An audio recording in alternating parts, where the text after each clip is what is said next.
m'appelle Christophe Chauvin, je suis le directeur général de l'hôtel Byblos et j'exerce cette fonction depuis 2007 à Saint-Tropez. Alors aujourd'hui, pour moi, les deux vont de pair.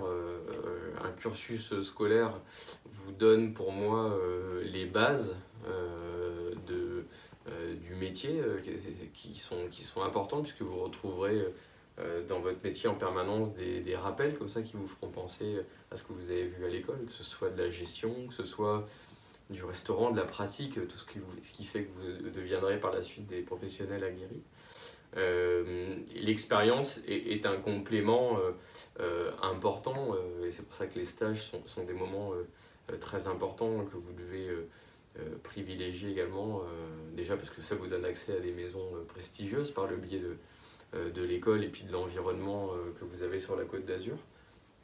Mais il est important de pouvoir se confronter à la réalité du métier, ne serait-ce que pour conforter vos envies, savoir vraiment de ce dont vous avez envie, de savoir dans quel environnement vous vous sentez le plus à l'aise et quel environnement vous passionne. Voilà, je pense que j'en suis le parfait exemple puisque j'ai commencé par la cuisine pour finalement terminer alors, à la direction d'un hôtel, mais sans parler de ça, au final c'était plus la salle qui m'attirait plutôt que la cuisine. Donc voilà, on en rentre parfois avec des idées dans ces cursus scolaires et puis l'expérience professionnelle fait qu'on affine nos envies et puis on se passionne peut-être pour autre chose ou on s'oriente vers une voie différente. Mais les deux vont de pair, les deux sont très importants et il faut consacrer du temps à ces moments qui sont privilégiés. Pendant qu'on est encore à l'école, on peut encore choisir. Alors déjà c'est une bonne idée. On dit toujours qu'il est facile de passer d'un palace à des catégories inférieures.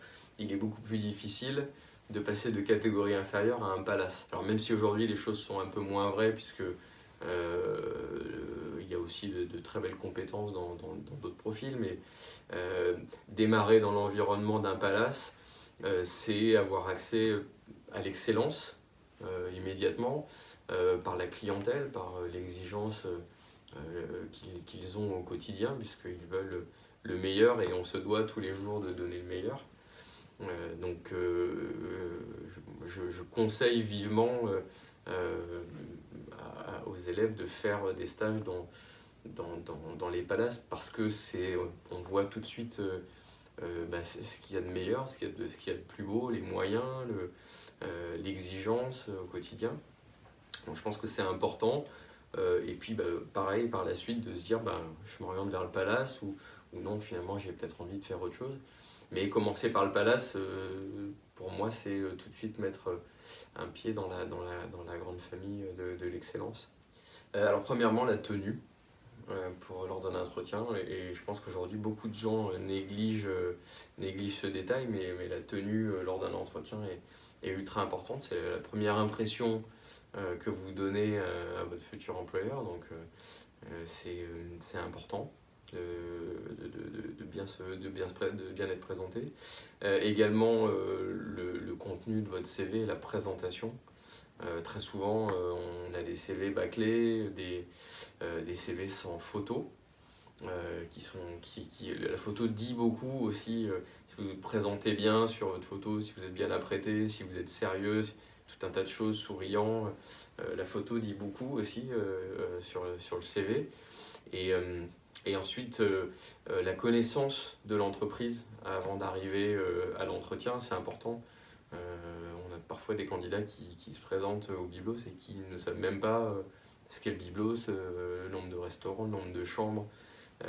Donc c'est vrai que c'est important de pouvoir montrer déjà qu'on a préparé l'entretien et qu'on sait déjà ce qui nous intéresse ou la connaissance déjà tout simplement de l'entreprise avant d'arriver. C'est des choses qui sont importantes. Et puis ensuite la motivation, c'est sûr qu'aujourd'hui c'est des choses qui sont importantes. Savoir se vendre, c'est aussi des choses qui sont importantes lors d'un entretien. Exprimer ses ambitions, tout ça sont des choses qui auprès d'un employeur font écho et qui sont importantes connaître lors d'un entretien. La présentation, déjà. C'est aujourd'hui dans l'environnement dans lequel on évolue, les gens oublient très souvent que la présentation est un facteur très important par rapport à nos clients. Donc pour moi aujourd'hui c'est la première des choses. La politesse également et le savoir-être quand on est dans un palace, puisqu'on s'adresse à une clientèle ultra éduquée et qui attend également le reflet de ses bonnes intentions. Donc ça c'est la première des choses. Et ensuite l'envie. C'est des choses qui sont très importantes pour nous dans les valeurs. Je préfère avoir quelqu'un qui manque d'expérience mais qui a beaucoup d'envie que quelqu'un qui a énormément d'expérience et qui va être au final assez passif. Nous, ce qui nous intéresse dans nos maisons, plus particulièrement les maisons du groupe Flora, c'est l'humain, c'est d'avoir des gens qui vont apporter un supplément d'âme à leur poste, qui vont sublimer l'expérience du client, servir un hôte à table. C'est quelque chose d'assez... Je pense qu'à un moment, quand vous sortez de vos écoles et de vos stages, tout le monde sait le faire. Être vendeur, connaître ses produits, sa carte, savoir interagir avec le client, ça c'est quelque chose qui fait le plus. Et ça c'est l'envie et la motivation qui font que on fait d'un employé quelqu'un d'assez extraordinaire quand on a justement ces qualités. Donc c'est aujourd'hui des choses qui sont importantes pour nous. Après bien sûr au niveau du palace, l'anglais, impératif, et puis la connaissance des standards de l'hôtellerie de luxe. Oui, exigeant, on l'est, il le faut, être exigeant, comme on dit, toutes nos prestations ont un prix, mais ce prix est aussi une exigence de notre clientèle pour une certaine qualité. Donc bien sûr que ce sont des choses qui sont très importantes pour nous. C'est la valeur ajoutée du palace. En 3 mots, alors je vais vous dire la présentation, la ponctualité et la motivation.